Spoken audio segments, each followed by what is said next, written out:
కోనసీమ జిల్లాలో ONGC pipe line నుంచి భారీగా గ్యాస్ లీక్ అవుతుంది. మలికిపురం మండలం ఇరుసమండ వద్ద భారీగా గ్యాస్ లీకేజ్ అవుతుంది. దీంతో పెద్ద ఎత్తున మంటలు ఎగిసిపడుతున్నాయి.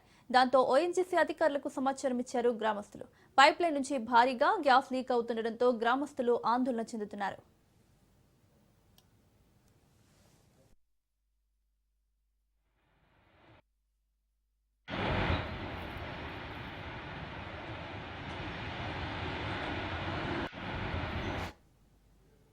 రాజోలు నియోజకవర్గం మలికిపురం మండలం ఇరుసుమండ గ్రామంలోని ఓఎన్జీసీ బావి వద్ద మధ్యాహ్నం 12 గంటల సమయంలో పేలుడు జరిగిన క్రమంలో గ్యాస్ పైప్ లైన్ నుంచి ఈ లీకేజ్ సంభవించింది.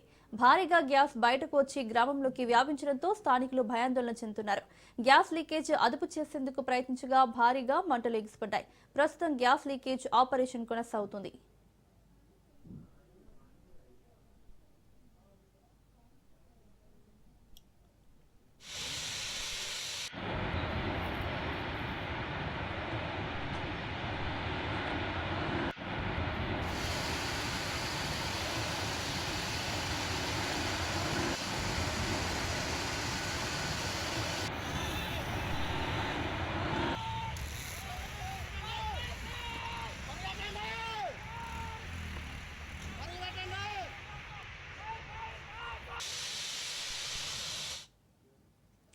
ఇక్కడ పదే పదే గ్యాస్ లీక్ అవుతున్న సందర్భాలను గుర్తు చేసుకుని ఆవేదన చెందుతున్నారు. ఇది మరొక బ్లోఅవుట్ కు దారితీస్తుందేమోనని భయం గుప్పెట్లో ఉన్నారు కోనసీమ వాసులు. గతంలో పాషర్లపూడి వద్ద చోటు చేసుకున్న ఘటనను తలుచుకుంటున్నారు.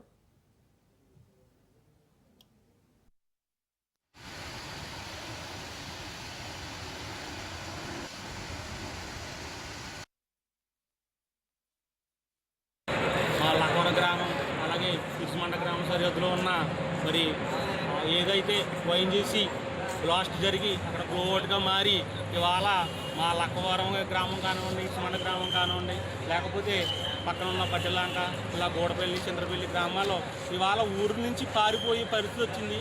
ఇవాళ నిజంగా పొద్దుట వచ్చే ఈ బ్లోఅవుట్ శబ్దానికి చాలామంది కూడా అల్లెత్తిపోయి కొంతమంది హాస్పిటల్లో జాయిన్ అవ్వటం, కొంతమంది ఏమో పిల్లల్ని తీసుకుని వెళ్ళిపోయారు. పాపం ఇవాళ వంటలు చేసుకున్న తర్వాత భోజనం కూడా తినలేని పరిస్థితి అయిపోయిందండి. దీని అంతటికీ కారణం ఓఎన్జీసీ యొక్క నిర్లక్ష్యం. ఇదేదో నిప్పుల మీద కుంపట్లాగానే మాకు ఈ అంబేద్కర్ కోనసీమ జిల్లా అంతా కూడా ఈ ఓఎన్జీసీ తీవ్రమైన ఎటువంటి రక్షణ చర్యలు లేకుండా కార్యకలాపాలు చేయడం వల్ల వచ్చిన ఈ కర్మ మాకు నిజంగా మా లక్కవర గ్రామంలో ఇటువంటి పరిస్థితి వస్తుందని కూడా మేము కళ్ళలో కూడా ఊహించలేదు. ఇలా మా గ్రామమే ఇలా ఖాళీ అయిపోయే పరిస్థితి ఖాళీ అయిపోయిందండి. ఇవాళ మరి దీని అంతటికీ కారణమైన ఓఎన్జీసీ వారి మీద తీవ్రమైన మరి చర్యలు తీసుకోవాలని, అలాగే మన కేంద్ర ప్రభుత్వం కానివ్వండి, రాష్ట్ర ప్రభుత్వం కానివ్వండి, ఈ యొక్క ప్రజలకి అందరికీ కూడా మరి సౌకర్యాలు కల్పించాలని. ప్రస్తుతం ఇరుసుమండలో బ్లోఅవుట్ జరుగుతూ ఉంది.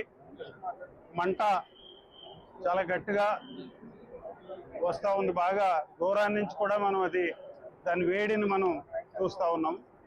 టెక్నికాలిటీస్ అంతా ఇప్పుడు కలెక్టర్ గారు మాట్లాడారు.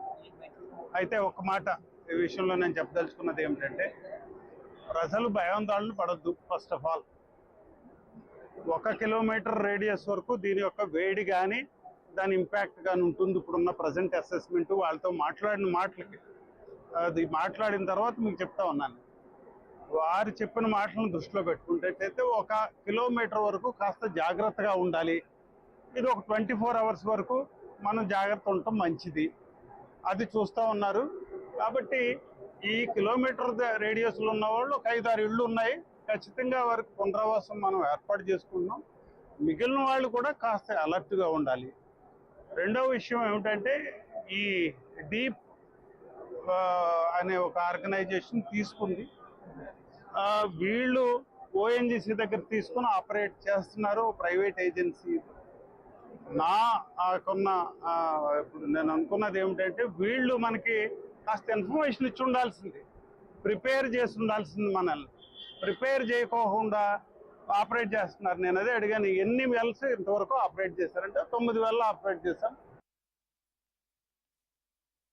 ఈరోజు మార్నింగ్ అరౌండ్ 11:30కి మనకి మౌరీ దగ్గర ఉన్న ఒక వెల్లో already it's being in operation since 1993.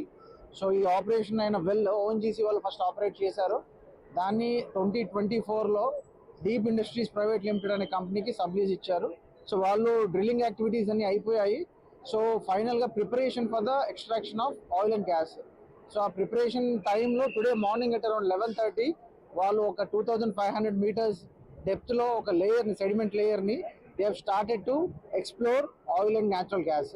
So అందులో భాగంగా they have observed some differences in pressure actually. So ఆ ప్రెషర్ డిఫరెన్సెస్ వల్ల there is some blow out which they have identified. So there is a sudden blow out of gas. So ఆ concern వెల్లోంచి సడన్గా అనుకున్న దానికంటే ఎక్కువ క్వాంటిటీలో gas బయటికి రావడం జరిగింది. సో దాన్ని ఇమ్మీడియట్గా అక్కడ ఉన్న కన్సర్న్డ్ డీప్ ప్రైవేట్ లిమిటెడ్ కంపెనీలో ఉన్న అఫీషియల్స్ కావచ్చు, అక్కడ ఆపరేట్ చేసే మెన్ దాన్ని గ్రహించి ఇమ్మీడియట్గా they try to stop it but they couldn't do it. So సడన్గా they came out of it. So దాన్ని ఒక 1 hour వరకు వితౌట్ ఎనీ ఫైర్ ఒక క్లౌడ్ లాగా ఫామ్ అయింది. సో 12:30 to 12:40 ఒక ఫైర్ దాన్ని క్యాచ్ చేసింది. సో ఫైనల్గా ఆ క్లౌడ్ కాస్త ఫైర్ బర్న్ అయింది. సో ఫ్రమ్ 12:40 ఆన్వర్డ్స్ సో రిగ్లో ఫైర్ స్టార్ట్ అయిందండి.